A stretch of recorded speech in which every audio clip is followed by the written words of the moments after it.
Africa Content TV.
Èmi là ń ṣe ìgbéyàwó ọmọ wa ọjọ́ ọ̀rọ̀ kọ́lé mi ìwọ tó bá nífẹ̀ẹ́ mi ó dọjọ́ Friday araba ń bí òkú ti wọlé àti ṣàdúrà àmọ́ṣẹ́ fi dáhùn Ansarudeen làwa bó bá dọjọ́ Friday araba ń bí eré gbogbo níjẹ̀wú òde ẹ wá bá mi jó ẹ wá bá mi jó.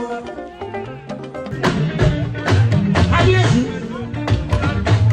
wọ́n ní lẹ́sẹ̀kẹsẹ̀ wọ́n lọ sí mọ́ṣáláṣí ńlá Central Mosque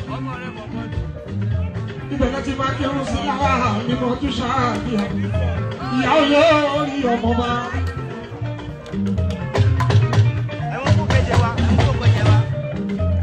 Báàmí ọba bá agbátẹ̀ ẹ̀rọ adékìlá ẹ̀rọ òkè ẹ̀ báàmí.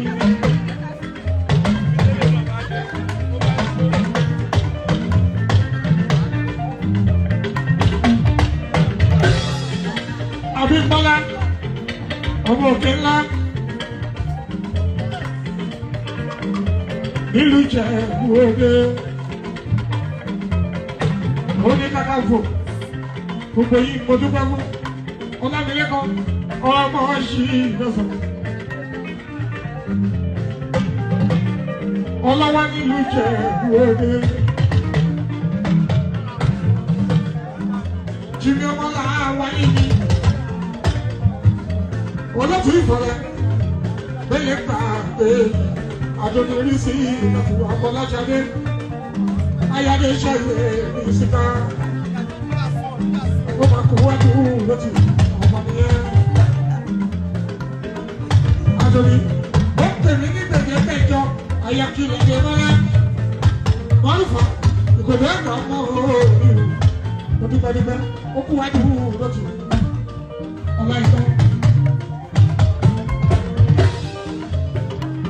Pẹ̀lú Bukky mi. Bukola máa rákà pẹ̀lú Bukky mi.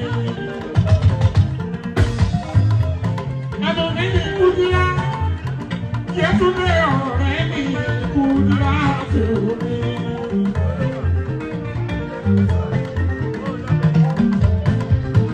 Kúdírá ọ̀rẹ́ mi Kúdírá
Àkànbí bẹ́lẹ̀ máa bẹ́ẹ̀ o.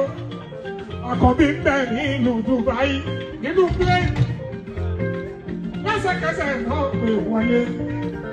Wọ́n kọ́ mọ́ lókù. Wọ́n ní mo kú oríire. Ó kú léde màmá ẹ̀. Gbọ̀ngàn bàbá nílé Mọ̀sánwó-Olú. Ó ní lẹ́sẹ̀kẹsẹ̀ máa dé lọ́la pẹ̀lú dẹ́bùtì. Ọmọ mẹ́rin àrùsà tún mi. Dàpọ̀ Abíọ́nú títí ó máa ṣe dúpẹ́. Ṣèyí ọmọ máàkì, ṣèyí ọmọ máàkì dé. Àìmọye sinimá lóríṣiríṣi àlẹ́ orí ọ̀bí. Àìmọye ọ̀nàrẹ́bù lóríṣiríṣi àlẹ́ orí ọ̀bí.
ìjà ó pè wọlé kéwé mi ọtí àbórí ọ̀kì. Kábíyèsí àkárí ìbò. Bàbá mi mo dúpẹ́ dúpẹ́. Ẹ kú àdúró jì. Aláìlúwà.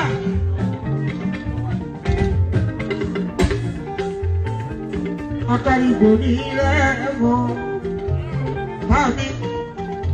Bóyá bá ní ẹ̀rẹ́ ìlú gbogbo lónìí. Àmúdáwọ̀ ṣùgbọ́n kúrò mo dúpẹ́ dúpẹ́. Gbogbo ilé ọba lákìlẹ̀ jẹ̀bi nílùú Ìjẹ̀bú-Òde. Ilé ọba àbẹ̀rẹ̀ ẹ̀kú wájú ló ti mo dúpẹ́ dúpẹ́.